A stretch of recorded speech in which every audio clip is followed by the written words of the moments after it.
Have you ever stopped to think about how many contracts you make in a single day? I mean, from buying your morning coffee to accepting a new job, or even just clicking "I agree" on a website.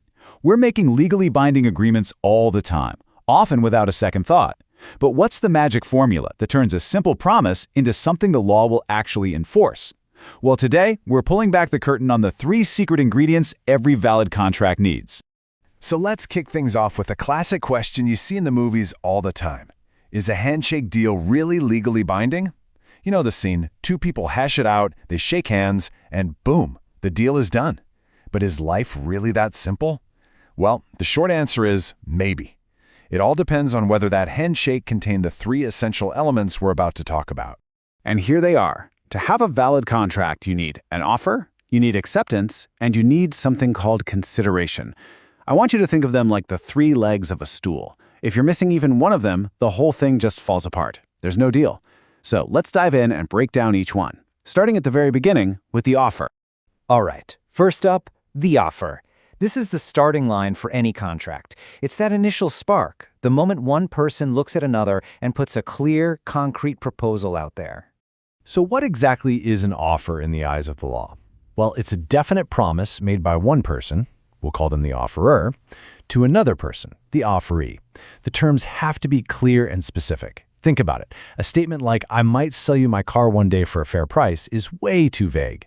But "I will sell you my 2022 Ford Mustang for $10,000, now that is an offer. It gives the other person the power to create a contract just by saying yes. Okay, but here's where it gets a little tricky. Not everything that looks like an offer actually is one, legally speaking. And this is a super important distinction that can trip a lot of people up. So how in the world do you tell the difference?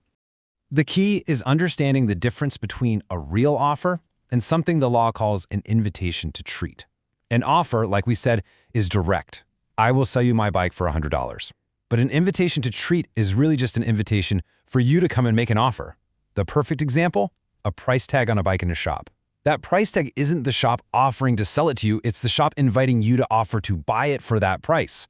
This whole idea was really cemented in a famous English case called Fisher v. Bell, which made it clear that just putting goods on display doesn't lock a seller into a contract. And get this, an offer doesn't always have to be between 2 specific people. In some really famous situations, a legally binding offer can actually be made to the entire world at once. Now, how on earth does that work? Well, this quote comes from maybe the most famous contract law case ever, Carlyle versus the Carbolic Smokeball Company.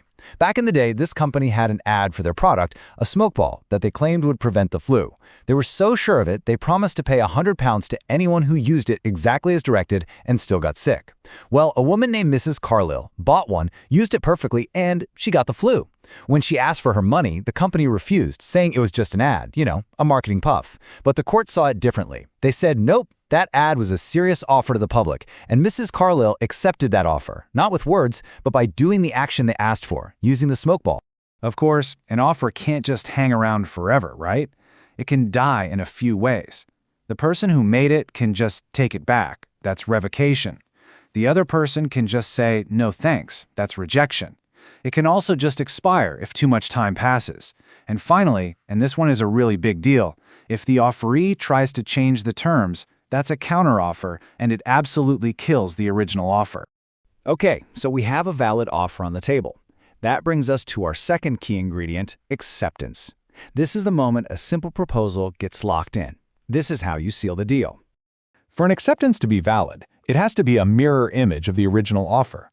That means you agree to every single term exactly as it was presented. No ifs, ands, or buts. It has to be a final, clear, yes, I agree. Anything less than that isn't really an acceptance at all. So that brings up an obvious question. What happens if you respond with something like, I'll take your offer to sell me the bike for $100, but you have to throw in the helmet?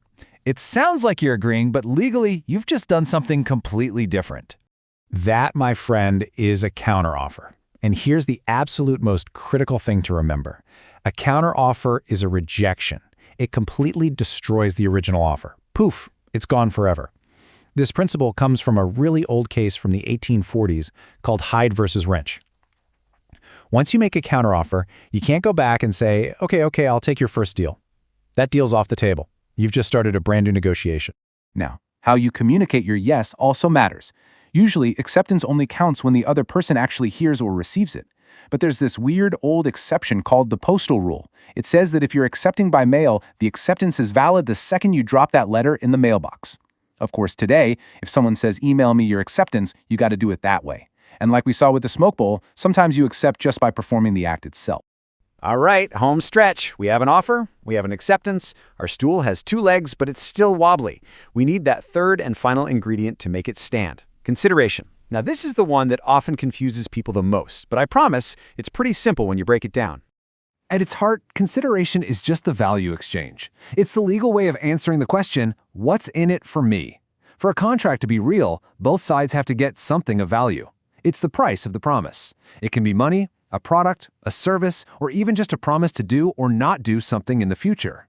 It has to be a two-way street. If I promise to pay you $100 for your bike, my consideration is the cash and yours is the bike. If you're renting an apartment, your consideration is the rent payment and the landlord's consideration is giving you the right to live there. The key thing here is that the law doesn't care if the deal is fair. Your consideration just has to be sufficient, meaning it has some value, but it doesn't have to be adequate. A bad deal is still a deal. And this really is the bottom line. If there is no consideration moving in both directions, there is no contract. End of story. A one-sided promise where one person gets everything and the other gets nothing is legally just a promise of a gift. And generally, a promise to give a gift can't be enforced in court. Both sides have to have some skin in the game. So there you have it. Offer, acceptance, and consideration.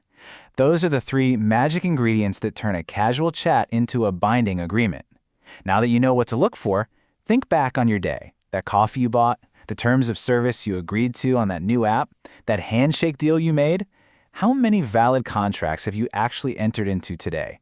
The answer might just blow your mind.